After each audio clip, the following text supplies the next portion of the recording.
Kembali lagi di Cerita Cinta Channel. Jangan lupa like, comment, and subscribe ya. Terima kasih. Jasmine, panggil Ella saat dirinya melihat Jasmine hendak masuk ke dalam kamarnya. Ia tidak menjawab teguran Ella. Ia hanya menatap Ella dengan tajam. Lalu ia langsung masuk ke dalam kamarnya dengan membanting pintunya sedikit kencang.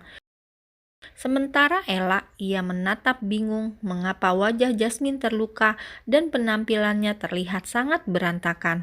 Tidak ingin mengambil pusing, ia pun segera berjalan menuju pondok untuk melihat keadaan Nyonya Melani. "Selamat pagi Nyonya," sapa Ella dengan senyum manis dan duduk di depan Nyonya Melani. "Tidak apa Nyonya, hanya saja kemarin sempat jatuh karena aku kurang hati-hati," jelas Ella saat melihat Nyonya Melani mengerutkan dahinya. Nyonya Melani tampak tersenyum dan menganggukkan kepalanya. Lalu ia kembali mendengarkan cerita Ella tentang hari-harinya. Ya, inilah rutinitas Ella sebelum berangkat ke sekolah. Ia akan mengantarkan sarapan pagi untuk Nyonya Melani, serta bercerita tentang apa saja yang ia lalui sepanjang hari.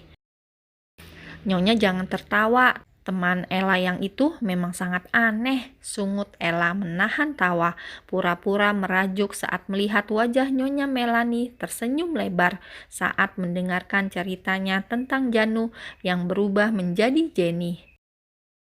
"Nyonya tahu, bahkan dia jauh lebih cantik dariku. Bukankah itu tidak adil? Dia laki-laki, sementara aku yang wanita asli bisa kalah darinya," katanya lagi berdecak. Nyonya Melani kembali tersenyum, lalu tangannya menyentuh tangan Ella dan menggenggamnya dengan begitu lembut. Tok tok tok, seorang pelayan wanita datang untuk membawakan obat Nyonya Melani. Ella menerimanya dengan ramah seperti biasa. Namun berbeda dengan wajah Nyonya Melani yang langsung berubah menjadi lebih tajam dan kembali datar saat mendengar suara pintu terbuka. "Nona, ini adalah obat Nyonya dan kali ini harus dihabiskan," katanya saat menyerahkan obat dan air minum. "Kok lebih banyak dari biasanya?" tanya Ella heran saat melihat beberapa butir obat yang memang bertambah dari biasanya. "Iya Nona, yang itu vitamin agar kesehatan Nyonya terjamin," ujarnya. "Ah, begitu. Terima kasih. Selesai sarapan, aku akan memberikannya pada Nyonya Melani. Kau bisa keluar," kata Ella mengusir pelayan tersebut. "Tapi Nona, apakah saya harus merekamnya agar kamu percaya dan yakin bahwa obat ini sudah diminum Nyonya Melani?" tanya Ella sedikit curiga, membuat pelayan tersebut langsung gelagapan. "Siapa yang menyuruhmu, Tuan Steve? Kalau iya, ini saya bawa HP, nanti videonya akan saya kirimkan langsung padanya," ucapnya lagi, yang mana malah membuat pelayan tersebut semakin panik. Entah mengapa saat Ella melihat raut wajah Nyonya Melani yang langsung berubah saat kedatangan pelayan itu membuatnya kurang percaya dan meragukan obat yang ia bawa. Setelah pelayan pergi, Ella kembali mengunci pintu dan hendak menghubungi Steve untuk menanyakan obat tambahan tersebut. Namun dengan cepat Nyonya Melani menahan tangannya dan menggelengkan kepala, melarang Ella agar tidak melapor pada Steve. Nyonya Melani memberikan isyarat pada sebuah laci yang berada di samping tempat tidurnya. Ella pun segera bangkit, lalu ia mengecek laci tersebut. Dan betapa terkejutnya ia saat melihat isi dari laci itu. Ia langsung menatap wajah Nyonya Melani dengan tatapan tidak percaya. Bagaimana bisa sebanyak itu? Untuk apa? Batinnya. Nyonya Melani meraih kertas dan pulpen yang selalu ia duduki. Lalu ia mulai menuliskan sesuatu kepada Ella. Ya, kini Nyonya Melani sudah bisa bergerak dan menampilkan ekspresi wajahnya. Ella benar-benar merawatnya dengan baik, sehingga kondisinya semakin membaik dan cepat pulih. Hanya saja Nyonya Melani masih belum bisa berjalan dan berbicara. Berhati-hatilah, jangan percaya pada siapapun. Pesan yang dituliskan oleh Nyonya Melani membuat Ella langsung mengerutkan dahinya dan kembali menatap Nyonya Melani. Begitu banyak teka-teki di sini. Ya Allah, semoga hamba selalu ada dalam lindungan-Mu, gumam Ella dalam hati.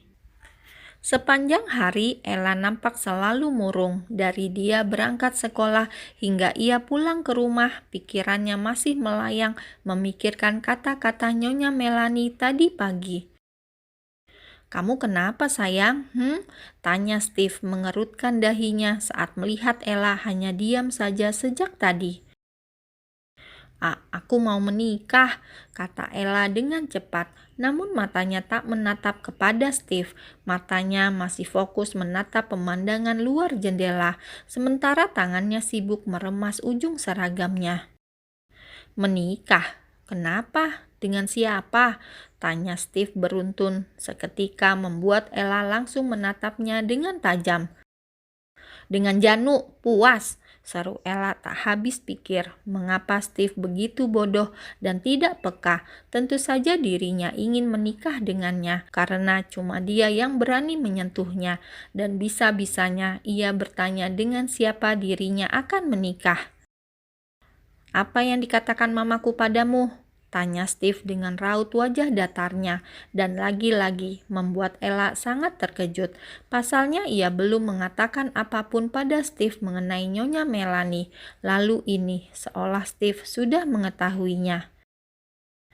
"Nyonya Melani mengatakan apa? Aku tak tahu," jawab Ella sedikit gugup. "Kau bisa menutupi semua dari mereka, tapi tidak denganku," kata Steve. "Kamu sudah tahu bahwa..." Beberapa hari yang lalu, Steve sudah ke pondok untuk melihat perkembangan Nyonya Melani. Setelah melihat semua masih baik, ia pun segera bergegas hendak pergi. Namun ternyata ada seseorang yang menahan tangannya. Yah, itu mamanya. Steve terkejut bukan main, senang juga bahagia karena kini ia bisa melihat mamanya semakin membaik. 10 tahun lebih mamanya berdiam diri di pondok tanpa bisa melakukan apapun. Ia lumpuh total dan kini sedikit demi sedikit ia sudah mulai bisa menggerakkan tangannya, bahkan menulis walau sedikit. Melani menyuruh Steve agar diam dan berpura-pura seperti biasa. Ia tak ingin kondisinya yang membaik akan semakin membuat musuh mencelakainya. Dan akhirnya Steve pun setuju. Ia memilih diam.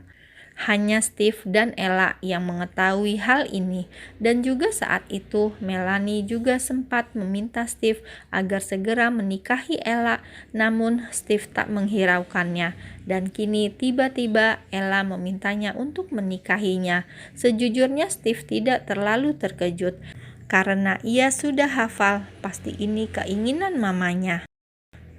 "Do you love me?" tanya Steve menatap intens mata Ella. "Gak tahu," jawab Ella polos dengan wajah tanpa dosanya. "Kalau kau tidak mencintaiku, lalu untuk apa kau ingin menikah?"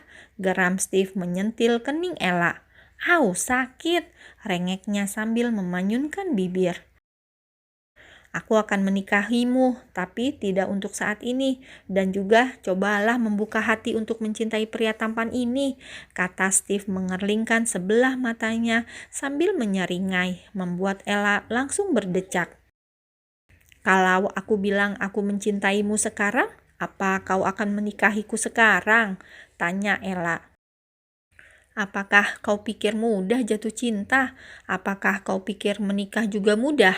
Tenanglah sayang, waktu kita masih panjang, dan juga kau masih sekolah. Aku tidak mau memiliki istri yang masih di bawah umur."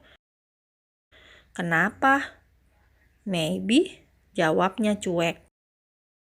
"Di bawah umur juga tetap saja kau pakai, lalu apa bedanya?" cibir Ella dengan ketus, membuat Steve terkekeh. Mobil yang dikendarai Steve pun sudah sampai di rumah. Namun saat pintu gerbang dibuka, tiba-tiba, "Dor!"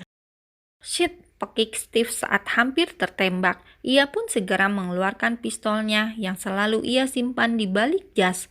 "Kamu diam di sini, jangan bergerak," katanya pada Ella. Lalu ia segera turun dari mobilnya. "Dor, dor, dor!" Steve dengan lihai dan cepatnya menghabiskan lawan. Ia tak segan menusuk dan menembak lawannya. Setelah sekian lama, baru ini ada yang berani menghampirinya di rumah, maka ia tidak akan memberikan ampun. "Jangan kau bunuh dia, sisakan satu dan bawa ke ruang biasa," titah Steve saat salah satu pengawalnya hendak menembak satu musuh yang memang sudah sekarat. "Baik tuan," katanya mengangguk. Lalu ia memanggil temannya untuk membawa musuh itu ke ruang bawah tanah. "Dan untuk mereka, antarkan ke keluarganya dan jangan lupa pesangon ganti rugi," titahnya, dan pengawal pun mengangguk setuju. Meskipun kejam, namun Steve selalu memikirkan keluarga. Ya, baginya keluarga adalah nomor satu. Dan bila ada pengawalnya yang gugur saat bekerja padanya, maka ia tak akan lepas tanggung jawab. Ia akan memberikan beberapa uang dan jaminan untuk keluarga yang ditinggalkan. Setelah itu, Steve kembali ke mobil untuk mengecek keadaan Ella, dan ternyata gadis itu sudah pingsan karena ketakutan. Steve menghela nafasnya berat. Ia pun mengangkat tubuh Ella dan membawanya ke kamar. "Sial, gagal lagi," umpat seseorang yang baru mendapatkan kabar bahwa orang suruhannya telah gagal untuk membunuh Steve. "Mengapa ia begitu sulit untuk dimusnahkan? Aku harus memikirkan cara lain. Dia harus segera mati. Tidak bisa seperti ini terus," gumamnya sambil jalan mondar-mandir berpikir bagaimana langkah selanjutnya yang akan ia ambil.